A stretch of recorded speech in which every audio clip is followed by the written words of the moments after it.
Bienvenue sur Top Invest, la chaîne des tops d'investissement. Ici, on parle essentiellement d'entreprises de qualité. Avons-nous une opportunité d'investissement sur Starbucks? C'est la question à laquelle on va essayer de répondre en se basant ici sur la note d'analyse actuelle. D'accord? Je rappelle que ceci est basé essentiellement sur la lecture des rapports financiers, l'écoute des conférences call. OK? Ce n'est que mon avis. OK?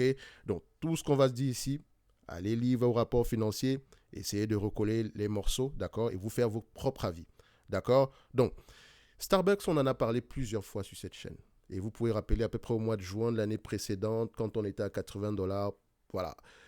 Le prix n'était pas mauvais, mais vous pouvez sentir dans ma voix que voilà, je voulais un meilleur deal que ça. OK? Mais on savait déjà qu'à ce niveau-là, ça pouvait être assez intéressant. D'accord? Donc, on était à 80 dollars par là. Le problème, surtout, était au niveau du multiple qu'on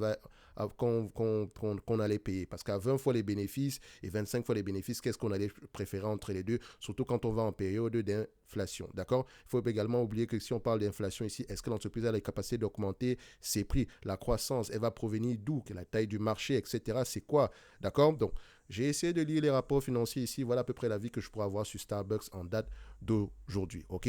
So, on y va rapidement. Donc, Starbucks a enregistré de bons résultats au troisième trimestre de son exercice fiscal, donc clos le 2 du mois de juillet. Donc, le chiffre d'affaires a augmenté de 12,5% d'une année sur l'autre pour atteindre 9,2 milliards de dollars grâce à des gains à deux chiffres en Amérique du Nord, donc 11%, et à l'international, 24,5%. Exceptionnel quand même. OK? Donc, les ventes de magasins comparables, et quand je dis ventes de magasins comparables, à chaque fois, si vous avez une compagnie ici dont la distribution ici se fait essentiellement par magasin, d'accord? Quand je parle de distribution ici, par exemple, si elle détient des magasins en propre ou des choses comme ça, le same store sale est très important. Restaurant, magasin de vente au détail, qu'importe le type de vente au détail ici, vous devez regarder le same store sale. Très, très, très, très important. Et cette métrique-là doit être au minimum, elle doit être positive, d'accord? Si vous remarquez qu'une entreprise a des same store sales de moins en moins intéressants, ça veut dire qu'il y a quelque chose qui se passe, d'accord? Soit la compétition est de plus en plus rude, ou bien l'entreprise présentement est en train de faire de mauvais choix en termes de stratégie. Donc, faites très attention. Regardez les same store sales. Ce serait également important d'aller regarder, à regarder généralement, c'est le volume de vente par mètre carré. C'est important. D'accord? Le volume de vente par mètre carré. Parce qu'on peut avoir les mêmes. Par exemple, si j'ai un McDonald's ici et que j'ai un Burger King là, et que le Burger King est plus petit que le McDonald's, mais que les deux font un chiffre d'affaires équivalent, en fait, c'est le Burger King qui a plus de valeur. Tout simplement parce que je vends plus au mètre carré.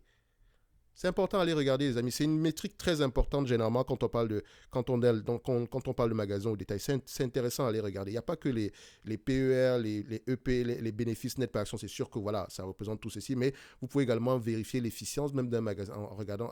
Ça vous permet aussi de regarder également la stratégie, même derrière ici, la taille des magasins. C'est important d'aller regarder parce que plus votre magasin est grand, plus ça vous coûte cher. Vous comprenez? So, Same store sale, d'accord? C'est une métrique importante. Posez les bonnes questions, vous aurez les bonnes réponses, ok? Donc, les ventes de magasins comparables ont augmenté de 10% au niveau mondial, grâce à une croissance de 7% en Amérique du Nord et de 24% à l'international. Plus encore, en Chine, l'un des plus grands marchés en dehors des États-Unis, Starbucks a enregistré une hausse de 46% des ventes comparables grâce à une augmentation de 48% du nombre de transactions. Bon, la Chine également était un tout petit peu fermée, donc ceci, ça peut être une métrique ici qui est un peu biaisée parce qu'il y a eu réouverture, etc. Mais c'est une bonne information. Et Starbucks est l'un des seuls magasins ici américains, enfin, c'est l'une des seules chaînes ici américaines à s'imposer en Chine. Et faites attention, Starbucks, c'est également une marque très forte. D'accord? La perception de qualité de cette marque-là est très élevée auprès du consommateur final. Et ça, vous ne pouvez pas répliquer cela. OK? Donc, personnellement, je consomme du café, mais franchement, il y a un prix que je ne peux pas payer pour du café. Franchement, même si c'est du Starbucks, je m'en fous en fait. Mais ça, c'est moi. Je ne suis peut-être pas le client idéal, mais je connais des gens qui ne jurent que par Starbucks. Je dis bien, ils ne jurent, et ce n'est pas une blague, ils ne jurent que par Starbucks. OK? Donc, dans l'ensemble, Les hausses de prix, les investissements dans de nouveaux équipements et la forte demande ont contribué à l'augmentation du chiffre d'affaires. Dans le même temps, les bénéfices par action non GAAP, donc c'est-à-dire ici un bénéfice par action généralement ajusté, ont augmenté de 19% par rapport à la même période l'année précédente pour atteindre 1 dollar par action. Donc cette progression est due à l'amélioration des prix et de la productivité. Donc les prix ont augmenté, mais également l'entreprise est les magasins sont de plus en plus efficients. Soit peut-être parce qu'on a ajouté de nouveaux équipements ici qui permettent de faire plus en perdant moins de temps. C'est important. Donc, les perspectives de croissance dans ce domaine sont très positives. Starbucks reste bien positionné au niveau mondial grâce à des activités plus importantes que prévues en Amérique du Nord et en Chine. Vérifiez bien également au niveau de Starbucks ici, quand on parle même pas Starbucks, quand on parle des magasins généralement de la vente au détail, surtout en restauration, regardez regardez à peu près les magasins détenus en propre et les franchises. C'est important.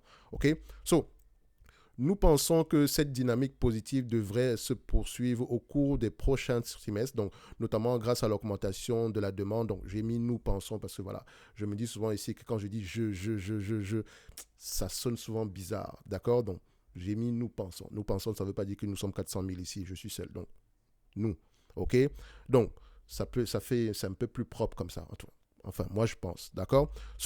Notamment grâce à l'augmentation de la demande des boissons froides. Donc, si vous regardez bien ici, ça représente à peu près désormais 75% des ventes ici aux États-Unis et une meilleure efficience de la personnalisation grâce à des investissements dans de nouveaux équipements repartis dans plusieurs magasins. Vous êtes déjà allé dans un Starbucks, n'est-ce pas?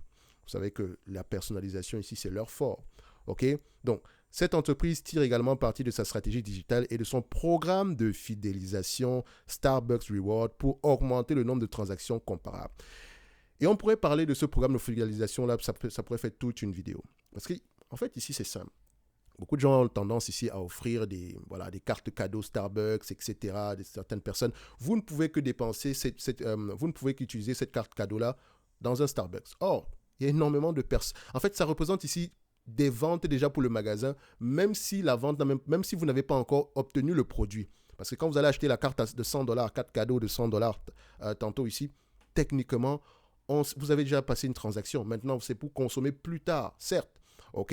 Mais Starbucks a déjà vendu. Et vous serez étonné de voir le nombre de cartes qui ne sont même pas utilisées. Donc ici, l'entreprise dépense moins. Alors, l'entreprise, le matériel qu'elle a acheté ici, techniquement, pour produire du café, etc., quand je dis le matériel, la matière première, etc., techniquement, à la fin de la journée, elle vend plus que ce qu'elle utilise généralement pour faire ce café-là. Je ne sais pas si vous comprenez à peu près l'image que je vais donner en date d'aujourd'hui. Et c'est assez intéressant. C'est assez intéressant. Et généralement, ici, dans le Starbucks Reward également, on a vérifié, on s'est rendu compte que les programmes de fidélisation ici, les personnes qui consomment plus sont généralement dans ces programmes de fidélisation-là. C'est parce qu'ils veulent gagner des points, etc., ce genre de choses-là. Il y a des gens qui aiment souvent être dans des clubs, avoir ce sentiment d'appartenance-là. Donc, ça marche plutôt bien pour Starbucks. Et également, vous allez vous rendre compte qu'en Chine également, il y a un autre magasin qui le fait, c'est Yum Brands. C'est Yum China. D'accord? Donc, qui a à peu près les chaînes de magasins ici. Je pense que c'est Pizza Hut, ce genre de choses-là. Et c'est intéressant, généralement, de regarder les programmes de fidélisation quand vous avez ici un restaurant ou bien une chaîne de restaurants. Donc, je parle de restaurant ici. Starbucks, si on pourrait dire que c'est à peu près un restaurant. D'accord? On va le dire comme ça. Donc, c'est intéressant à aller regarder. Il faut même souvent prêter attention, généralement, à l'évolution de ces programmes de fidélisation-là. On continue ici. Donc, peut-être si j'ai du temps, je pourrais faire une vidéo par rapport au programme de fidélisation de Starbucks parce qu'il est très particulier. Pour augmenter le nombre de transactions comparables en termes de volume. Comme je l'ai dit, ils consomment plus ces gens-là. Donc, l'introduction continue de nouvelles boissons devrait soutenir davantage la croissance du volume et l'augmentation du nombre de membres du programme de fidélisation. Il faut se dire ici qu'en termes d'imagination, ils ont une imagination, ils sont très créatifs au niveau de Starbucks, d'accord? Il y a toujours de nouvelles boissons qui arrivent, d'accord? Et c'est intéressant parce que ces nouvelles boissons-là peuvent être, on peut également, vous pouvez les retrouver également dans les étagères ici en magasin. D'accord? Par exemple, vous pouvez aller aujourd'hui dans certains magasins, vous allez trouver du café ici en canette, ce genre de choses-là, un peu pour booster votre énergie, de marque Starbucks. C'est pas que c'est elle qui le fait directement, mais elle est souvent en partenariat avec les Coca-Cola ou bien avec les Pepsi. Elle licencie à peu près sa marque, son nom. OK? Vous voyez ce que je veux dire? Et ça ramène ici des royalties derrière. Donc, c'est toujours une force ici, une manière ici de monétiser ici la marque Starbucks et d'accroître ici la perception de valeur de cette marque-là. OK? Donc, dans l'ensemble, les bénéfices par action pour les exercices 2023 et 2024 devraient connaître une augmentation à 2 chiffres pour atteindre respectivement 3,45 à 4,10 $ par action avant de progresser jusqu'à environ 5,85 vers le milieu de la décennie. D'accord? Donc, ici, ils sont un peu... La décennie, c'est entre 2020 ici et 2030. Hein. Le milieu de la décennie, vers le milieu de la décennie, ici, on parle ici aux alentours de 25, 26, 27, 2027. D'accord? Faites attention. Bon. Donc, 5,85 $. D'accord? Et quand vous regardez ici la croissance, respectivement, ici en 2023, c'est 3,45 $, n'est-ce pas? Quand on prend ici 3,45 $ à 5,85 $, donc 5,85 divisé par 3,45, ça fait à peu près 1,69, d'accord? Donc, si on prend à peu près, voilà, disons que ça fait 4 ans, même 5 ans, disons 1,2, d'accord? Ça veut dire représente ici à peu près une croissance moyenne de 11% par là. Et les analystes ici s'attendent à près de 15% en moyenne pour Starbucks. Je l'ai pris ici sur Yahoo Finance. Mais attention, quand moi je regarde souvent la croissance espérée sur les 5 prochaines années, j'ai tendance à diviser par 2 dans ma tête. Tout simplement parce que je sais que ce chiffre-ci ne sera jamais précisément vrai. D'accord? Ça sera soit plus élevé, soit moins élevé. Je préfère me protéger en me disant que on aura la moitié de ce chiffre-ci. Parce que je ne sais pas à quoi va ressembler la compétition demain, etc. Et par rapport à cet élément-là, je commence déjà à faire mes prévisions en date d'aujourd'hui. Mais encore, ce qui est intéressant maintenant derrière, c'est de voir si l'entreprise a les capacités d'atteindre ces objectifs-là. Parce qu'il suffit, comme je vous l'ai dit, faites attention avec les chiffres. Faites très attention avec les chiffres. Je fais beaucoup d'analyses quantitatives et je peux vous dire que les chiffres, c'est bien, mais ça ne représente pas une analyse fondamentale. Vous devez appeler ça analyse quantitative. Les fondamentaux sont qualitatifs et quantitatifs. Le quantitatif vous permet ici de présenter les chiffres, de poser les bonnes questions. Pourquoi est-ce que les marges augmentent? Pourquoi est-ce qu'elles diminuent? Pourquoi est-ce que le revenu augmente? Etc. En termes de croissance future, pourquoi est-ce qu'on s'attend à tel pourcentage? Et maintenant, le qualitatif permet ici de faire parler les chiffres. Très important. Quelle est la stratégie qui va faire à ce que Starbucks ici atteigne 15% de croissance sur les 5 prochaines années? 15% en moyenne, ça veut dire, enfin, quand on dit 14,97 ici, ça veut dire doubler le revenu.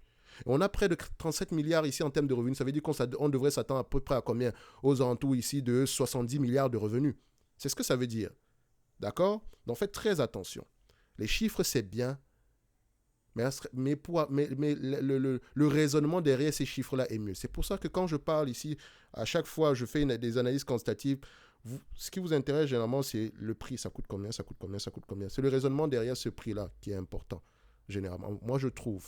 OK? Maintenant, si vous pensez le contraire, tant mieux. Parce qu'il y a des entreprises ici qui sont quantitativement sous-évaluées, mais pour de très bonnes raisons et qui ne méritent même pas une attention particulière.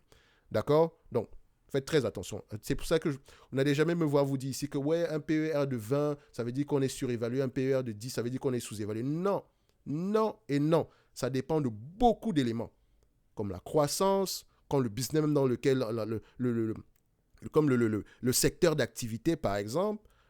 Ça peut également ici... il faut également regarder généralement la raison pour laquelle on a ces PER de 20 là, parce que ça peut être le fait que les bénéfices sont peut-être moins élevés aujourd'hui, c'est pour ça qu'on a un PER assez élevé, alors qu'en réalité, techniquement, si on a juste ces bénéfices-là, parce qu'on a peut-être eu un élément extraordinaire, exceptionnel, donc on a peut-être pris une charge exceptionnelle ici, en réalité, on a peut-être même des PER ici de 10. Donc, faites très attention quand on regarde ici les éléments quantitatifs. C'est pour ça qu'il faut toujours avoir le tableau dans son ensemble. Et n'oubliez jamais une chose, tous ces éléments-là, c'est le passé. D'accord? On investit pour le futur. C'est la raison pour laquelle vous ne pouvez pas appeler ça une analyse fondamentale si vous ne lisez pas sur la compagnie, si vous ne regardez pas à peu près comment est-ce que l'entreprise se comporte dans l'industrie ici et quels sont les drivers de cette industrie-là. Si on vous pose la question aujourd'hui, qu'est-ce qui pousse les gens à consommer chez Starbucks? En général même, qu'est-ce qui pousse les gens à aller en restauration? Quelles sont les métriques qu'on doit regarder, par exemple, du point de vue, vous savez que vous aimez bien la macroéconomie, mais dépendamment du secteur d'activité, il y a des petits éléments macroéconomiques que vous devez prendre en considération.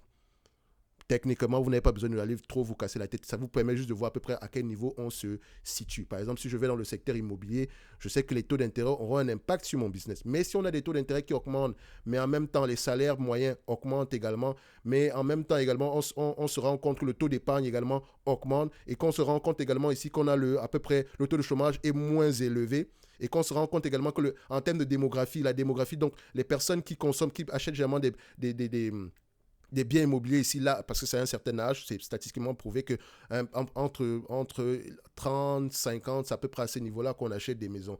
Quand vous remarquez également que cette population-là a tendance à augmenter, ça veut dire qu'il y aura une pression à la hausse ici au niveau des biens immobiliers. Vous pouvez également voir ici que le nombre de permis, le nombre de mises en chantier ici, c'est important également à aller regarder. Voilà des petits éléments ici qui pourraient vous montrer à peu près à quel niveau on se situe. C'est à peu près ce qui s'est passé aux États-Unis en date d'aujourd'hui.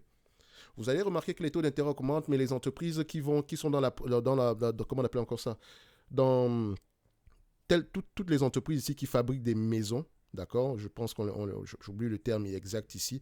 Donc, la promotion immobilière, on va le dire comme ça, dans une certaine mesure ici, elle gagne de l'argent en date d'aujourd'hui. Elle gagne de l'argent parce qu'il y a une pression. Il y a de moins en moins de mise en vente sur le marché. Il y a de moins en moins de biens immobiliers disponibles à la vente. Il y a de moins en moins. D'accord? Il y a de moins en moins de biens immobiliers disponibles. Alors pourtant, les acheteurs sont là, malgré l'augmentation des taux d'intérêt.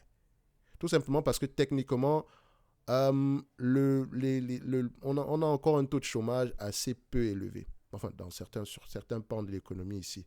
Et encore. Bref, la situation n'est pas encore aussi pourrie que ça. Mais ça prête à attention. Parce que dans le sens où aujourd'hui encore, les personnes qui ont quand les taux d'intérêt augmentent, il faut vérifier quel est le pourcentage ici de personnes qui ont peut-être des taux d'intérêt à taux fixe ou bien à taux variable. Parce que peut-être si on est à taux fixe présentement, on ne ressent pas encore cette variation-là. Mais quand le refinancement va arriver, ça va être de plus en plus compliqué. OK? Et si ces personnes-là perdent leur emploi parce que le tissu économique se détériore, peut-être, ça va encore être plus compliqué que ça. C'est pour ça que ce genre d'activité ne va pas avoir tendance à se négocier à des PER très élevés. Bref, je parlais de Starbucks, mais comme d'habitude, je commence à parler d'autres choses. C'est juste pour vous montrer que tout est lié. Je n'ai pas envie que vous soyez, entre parenthèses, des moutons. D'accord? Faites très attention. Posez les bonnes questions, vous aurez les bonnes réponses. OK? Regardez les chiffres, c'est bien. C'est très important. Mais ne vous dites jamais que vous avez fini de faire, le travail est terminé. Non, le travail commence. Je dis bien, ça commence. OK? Donc, moi, j'ai bien pris la peine d'aller lire sur Starbucks. Pourtant, j'avais un avis, assez distant de Starbucks ici, même si quantitativement, c'était intéressant. Mais ce qui m'intéresse plus, c'est qu'est-ce qui va booster cette croissance-là dans le futur? Dans quel état, à quel niveau on se retrouve en date d'aujourd'hui? OK? Ça prend du temps. C'est pour ça que le dividende n'est jamais un revenu passif. Bref, on continue.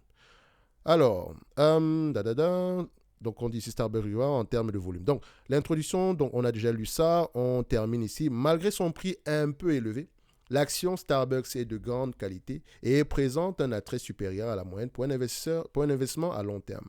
La demande est restée forte et les investissements dans de nouveaux équipements ont permis d'accroître les options de personnalisation et de la productivité. Donc, les prix élevés ne semblent pas non plus dissuader les consommateurs de café. Pricing Power, j'ai fait une vidéo dessus. En plus, les ventes en Chine se redressent à un rythme plus rapide que prévu. Tous ces facteurs devraient favoriser la santé globale de l'entreprise. Enfin, les perspectives d'activité à moyen terme sont bonnes. Donc, dans le meilleur des mondes, tout est positif sur Starbucks par rapport à ce que moi j'ai pu tirer de mes lectures ou bien de l'écoute des conférences call. Je suis assez confiant.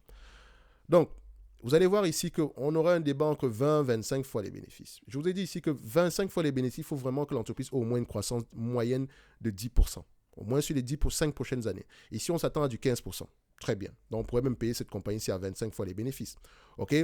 20 fois les bénéfices, on peut se dire que vu la qualité de Starbucks, voilà, c'est une entreprise qui aura tendance à se négocier à ce niveau-là. Vous voyez que le marché a tendance à payer une trentaine de fois les bénéfices ici. Donc, moi, j'ai pris 20 fois les bénéfices. En me basant essentiellement sur l'attente d'ici 2025. Extrapolons un tout petit peu. Je sais que vous aimez jouer vous aimez extrapoler un tout petit peu ici. On a vu qu'on s'attendait à du 15%, n'est-ce pas? Divisons ça par 2, à 20 fois les bénéfices. Disons même, voilà, soyons gentils, disons qu'on va mettre 25 fois les bénéfices, parce que même à 5%, voilà, on va le mettre comme ça. OK? Alors, en prenant en considération l'estimation des analystes ici, d'accord, pour les 3 prochaines années. Et l'estimation à au-delà des 3 prochaines années ici, la moitié de ce qui est attendu sur les 5 prochaines années, d'accord, à 25 fois les bénéfices d'ici 2029, on pourrait s'attendre du Starbucks aux alentours de $158 l'action. OK? Ce qui fera à peu près une moyenne, d'accord, une moyenne ici, sans prendre en considération les dividendes réinvestis ici, de 8,34%. OK? 8,34%. Si on réinvestit les dividendes, etc., sans prendre en considération les taxes, hein, comme je l'ai dit, on sera aux alentours de 10,16. Mais ce chiffre-là n'est pas exact parce qu'ici, on considère que tout le dividende que vous recevez, vous réinvestissez également ces dividendes. Or, il y a un impact ici au niveau de la taxe. Donc, faites attention par rapport à ça. Ça reste une estimation. Donc, on peut s'attendre à du 8,34%. OK? À 25 fois les bénéfices. Et j'ai pris 7,5%. Maintenant, si je le mets un tout petit peu à... Disons que les analystes ont raison, on arrive même à 15%. D'accord? À 25 fois les bénéfices. On peut aller aux alentours de 13% en moyenne. Donc, on peut s'attendre à du $207 l'action, $208 l'action. D'accord? Donc, c'est pour ça qu'aujourd'hui, je ne pourrais pas vous dire que Starbucks est surévalué.